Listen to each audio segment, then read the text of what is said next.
Assalamualaikum warahmatullahi wabarakatuh.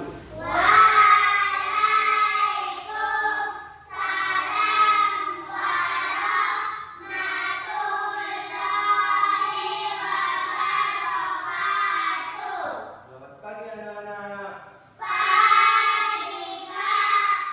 Gimana kabarnya hari ini? Baik, Pak. Sebelum kita mulai pelajaran hari ini, alangkah baiknya kita berdoa. Kita kelas pimpin doanya. Doa dimulai.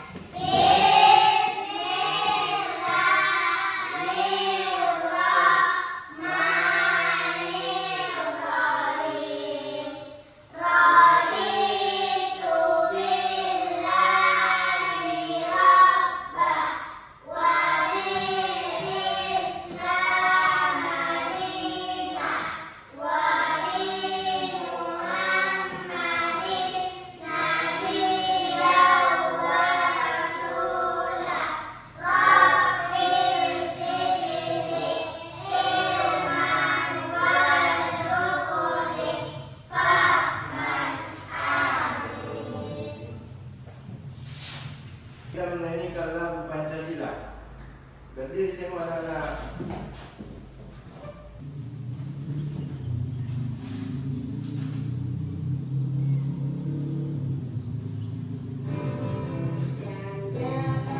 Pancasila, akulah pendukungmu. Patriot proklamasi, sedia berkorban untukmu. Pancasila dasar negara, rakyat adil makmur sentosa, pribadi bangsaku. Ayo maju, maju, ayo maju,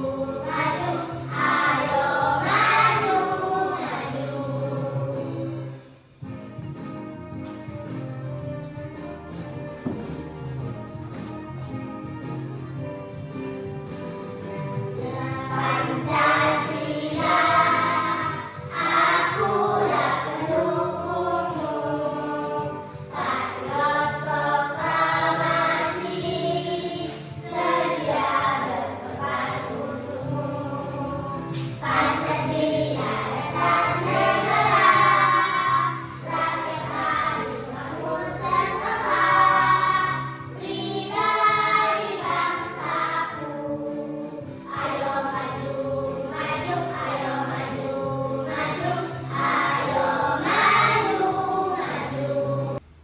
Oke, tepuk tangan untuk kita semua. Tangan kembali. Oke, Bapak absen dulu ya sebelum kita masuk ke materi. Iya, Pak. Asila, Ada, Pak. Naila, Ada, Pak. Habibah, Ada, Pak. Alifah, Ada, Pak. Arumi, Ada, Pak. Afifah. Ada, Pak. Ya, di sini ya. Hadir, Pak. Kena apa pelajaran kita minggu lalu? Makhluk hidup, Pak. Oke, pelajaran kita hari ini, materi kita hari ini adalah alat pernapasan manusia.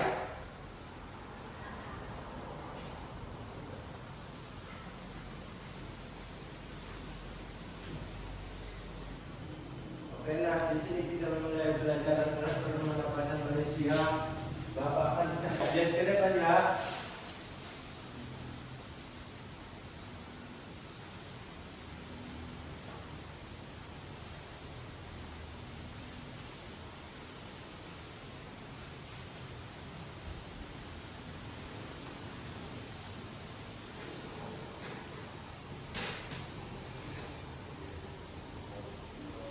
Manusia, hewan maupun tumbuhan, sebagai makhluk hidup, kita perlu oksigen untuk hidup. Waktu bernapas, kita mempunyai organ-organ yang bekerja sama dan membentuk organ yang bekerja mengatur oksigen yang ada di lingkungan hidup sampai pada setiap sel yang kita butuhkan. Oksigen ini tidak tersedia di dalam tubuh makhluk hidup, kita mendapatkan oksigen dari lingkungan sekitar kita. Bernafas artinya kegiatan menghirup atau memasukkan oksigen dari lingkungan hidup dan mengeluarkan karbon dioksida dan uap air melalui alat pernafasan kita. Kali ini kita akan mempelajari lebih lanjut tentang organ-organ pernafasan manusia.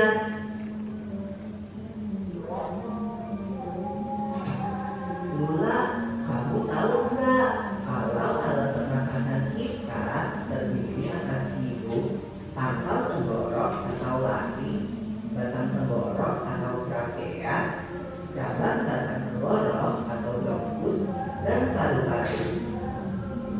Ya, Pito. Melalui ruang hidup, udara mendapatkan jalan keluar dan masuk dalam tubuh kita.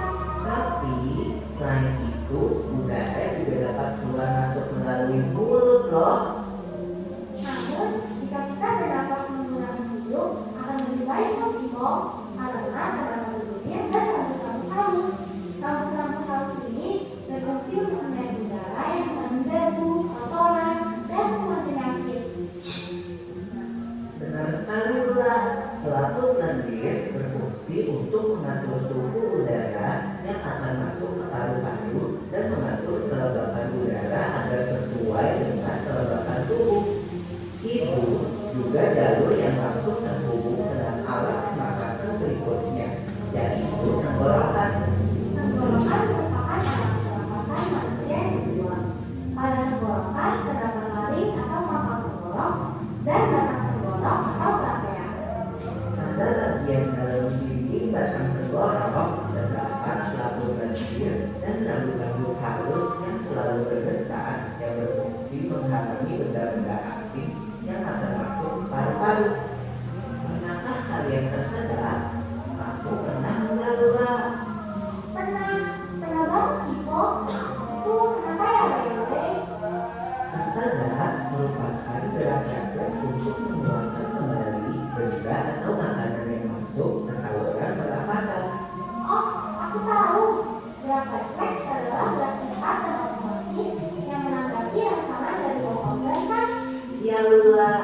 Kemudian pangkal tenggorok yang disebut juga laring menghubungkan hidung dengan batang tenggorok atau yang biasa disebut trakea.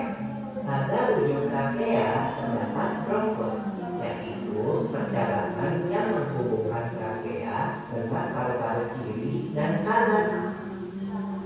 Paru-paru terletaknya di dalam rongga dada kan, Pito? Jika kita menghirup udara, maka udara masuk ke paru-paru. Lalu, kemana lagi ya?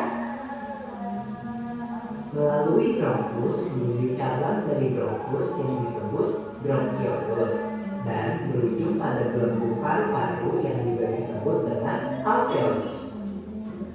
Pada alveolus ini kan yang terdapat pembuluh darah, di mana terjadi pertukaran gas oksigen dengan karbon dioksida.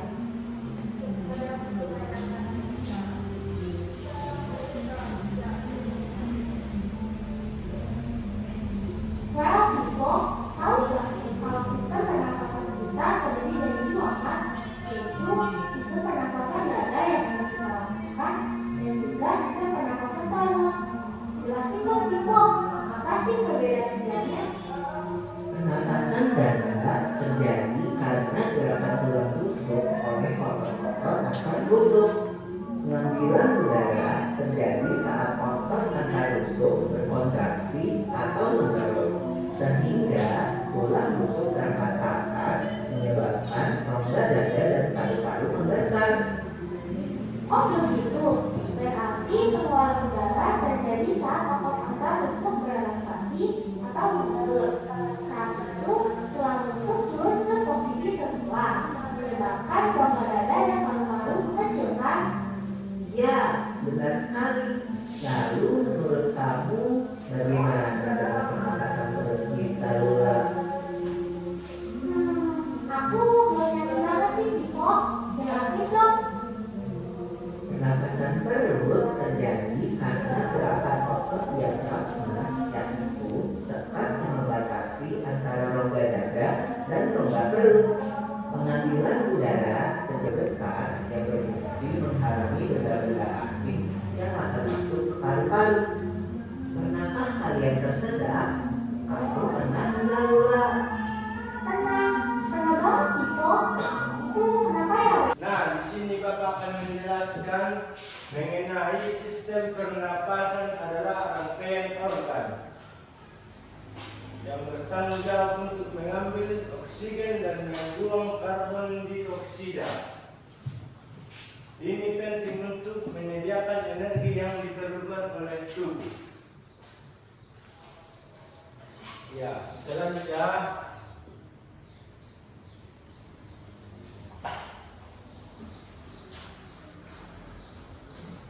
fungsi utama sistem pernapasan adalah 1. Mengambil oksigen dari udara. 2. Membuang karbon dioksida dari tubuh. 3. Membantu dalam pertukaran gas antara paru-paru dan darah. Nah, coba dibaca, nak. Paru-paru adalah organ utama. Pernapasan terdiri dari jutaan alveolus. Alveolus adalah tempat pertukaran gas terjadi. Kalian akan mengerjakan tugas.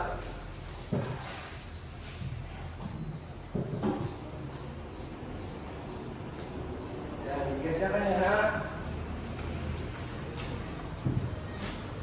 Nih. Nah. Ya, ya. Kalau ada yang kurang paham, tanyakan Bapak ya. Oke.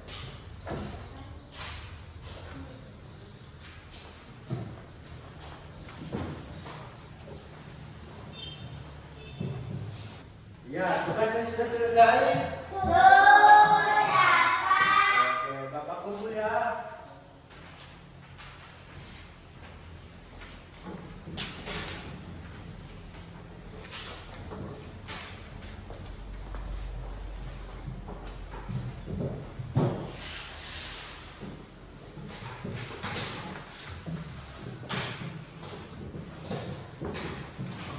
Nah, sebelum kita menutup pembelajaran hari ini, kita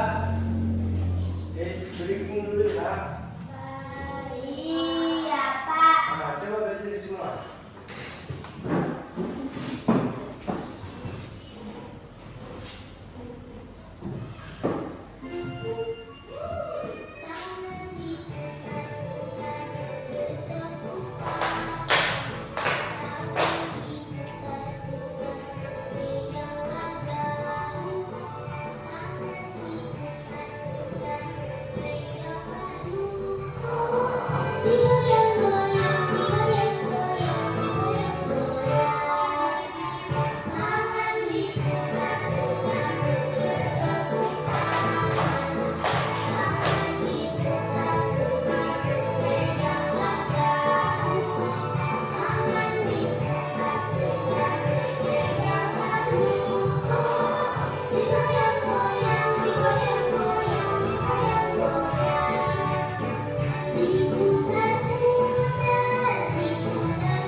Tangan. Nah, dan kita sudah selesai. Bapak menutup dengan Alhamdulillah.